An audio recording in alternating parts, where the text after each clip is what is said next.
Today we're taking a look at these MLB matches: Tampa Bay Rays vs Cleveland Indians, New York Yankees vs Boston Red Sox, and St. Louis Cardinals vs Cincinnati Reds, which are happening on Friday, July 23, 2021, and giving you match breakdowns, betting tips and predictions in general on these games.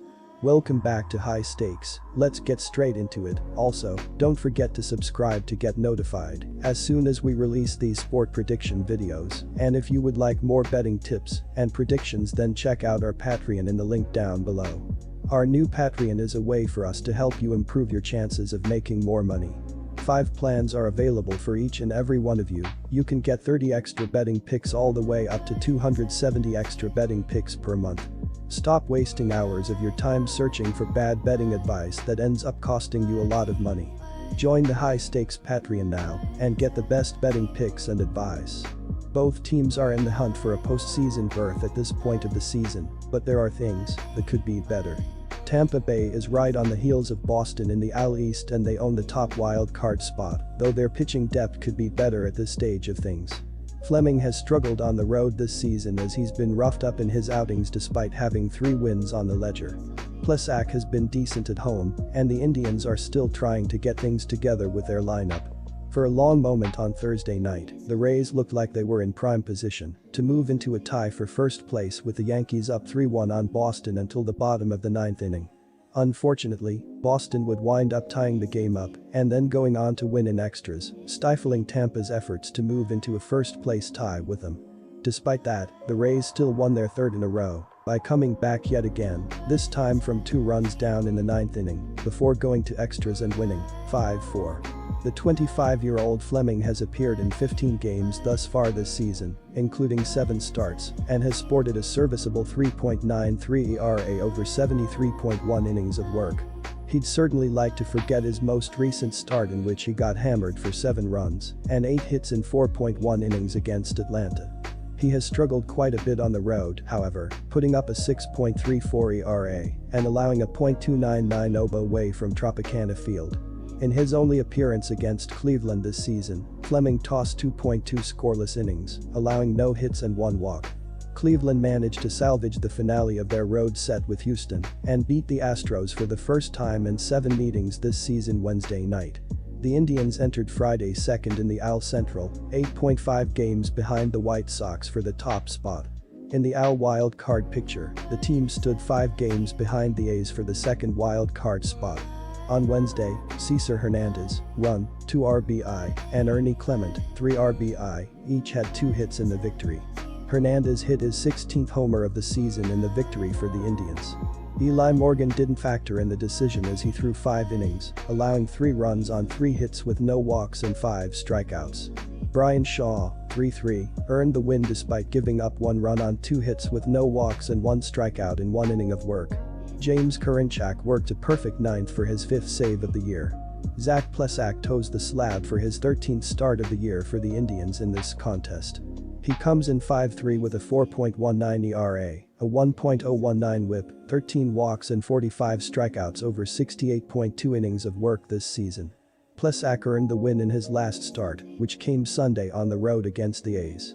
He threw 6 innings, allowing 2 runs on 4 hits with 1 walk and 3 strikeouts in a game the Indians went on to win 4-2. At home this season, Plesac is 1-1 with a 3.82 ERA, a 0.849 WHIP, 2 walks and 26 strikeouts over 35.1 innings in 6 starts.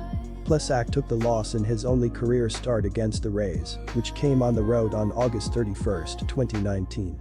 He threw 5 innings, allowing 4 runs on 6 hits with 1 walk and 4 strikeouts in a 9-6 Indians loss. Plesac is 7-3 with a 3.64 ERA, a 1.04 WHIP, 24 walks and 92 strikeouts over 116.1 innings and 20 career starts at Progressive Field. Our betting advice for that game is to pick Cleveland Indians. Rodriguez turned in a stellar outing in his last start, which kicked off the 2nd half of the season for the Red Sox.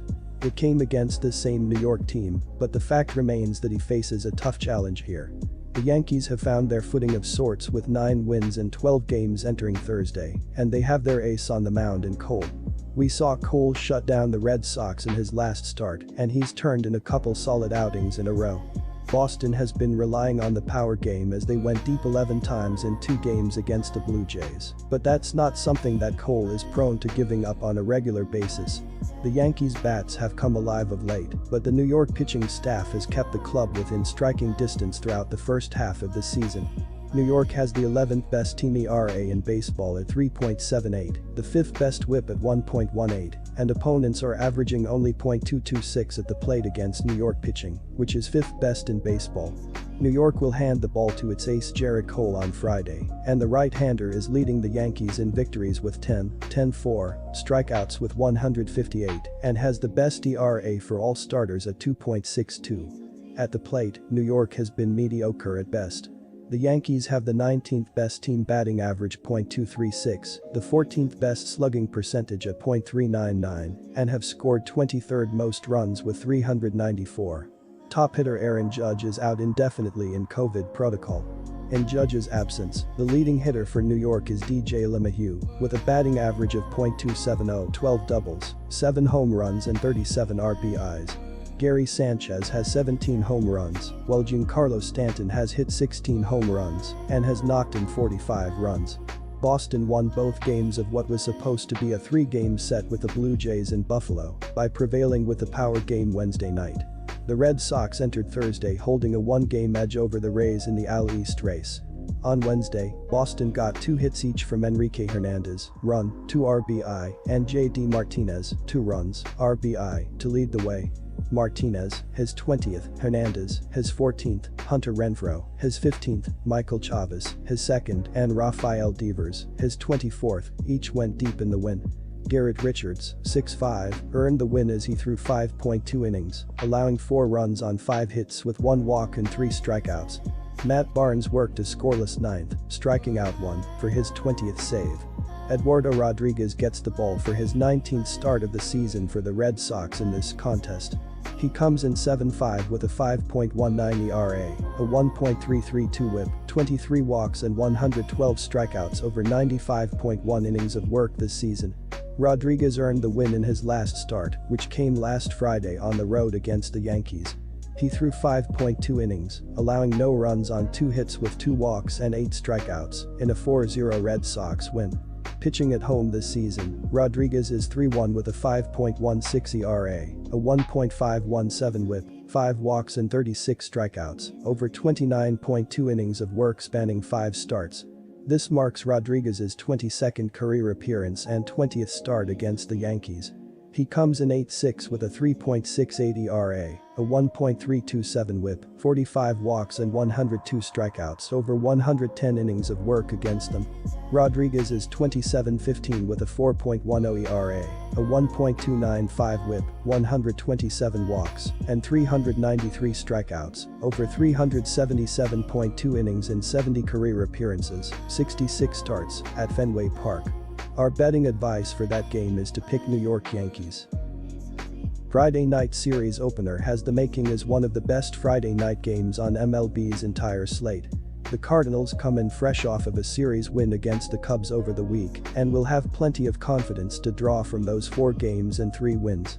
The Reds, on the other hand, have lost 5 of their 6 games since the All-Star break and are a difficult team for fans to back right now, given some of the unknowns surrounding the lineup and what's to come. Wade LeBlanc, 0.0252 ERA, 1.38 whip, gets the nod in Game 1 of this series, and his last start was a good one, giving up 1 run on 5 hits in 5 innings in a 3-1 win over the San Francisco Giants. The Cardinals had lost his previous 2 starts where he gave up 3 runs in 8 2/3 innings. St. Louis is 2-2 in LeBlanc's 4 starts since coming to the team from the Baltimore Orioles in mid-June, and this is his first appearance facing the Reds this season. In their last game, the Cardinals beat the Chicago Cubs 3-2. In the game, the team only gave up 3 hits, and Nolan Arenado went yard and had 2 RBI.